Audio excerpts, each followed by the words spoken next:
I just want to say on behalf of Tonette, our family, we want to extend our sympathies to the family of Wisconsin Supreme Court Justice Patrick Crooks. We will let the Supreme Court make the official announcement like that, but we just want to pass on our prayers and our sympathy to him and his family, certainly his wife and his children, and all of his extended family.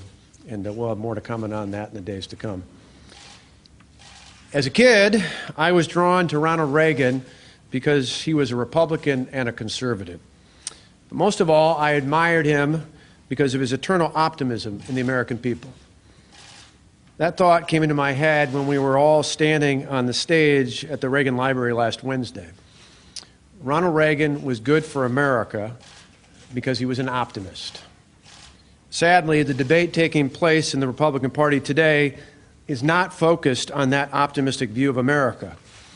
Instead, it has drifted into personal attacks. In the end, I believe that the voters want to be for something and not against someone. Instead of talking about how bad things are, we want to hear how we can make them better for everyone. We need to get back to the basics of our party. We are a party that believes that people create jobs, not the government. And the best way to grow the economy is to get the government out of the way and build it from the ground up. We are a party that believes that the way to measure success in government is by how many people are no longer dependent on the government, because we ultimately believe in the dignity of work. We are the party that believes that a strong military leads to peace through strength, and that will protect our children and future generations, that good will ultimately triumph over evil. We are a party that believes in the American people, not the federal government.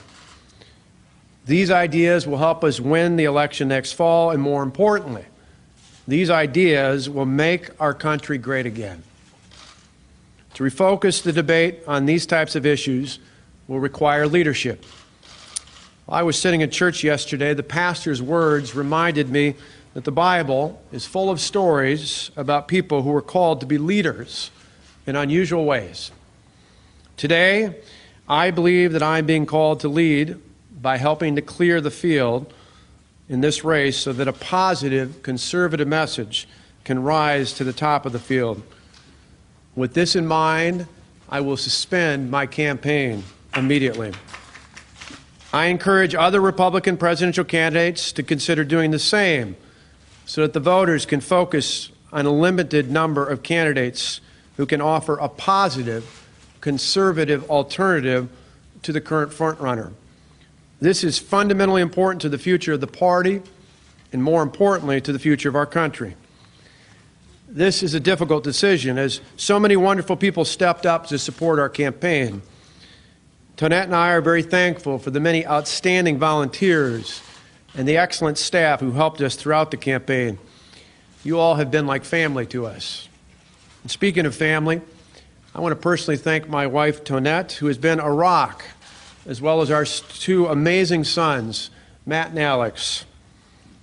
I thank my parents and my brother David and his family and all of our other family and friends for their love and support.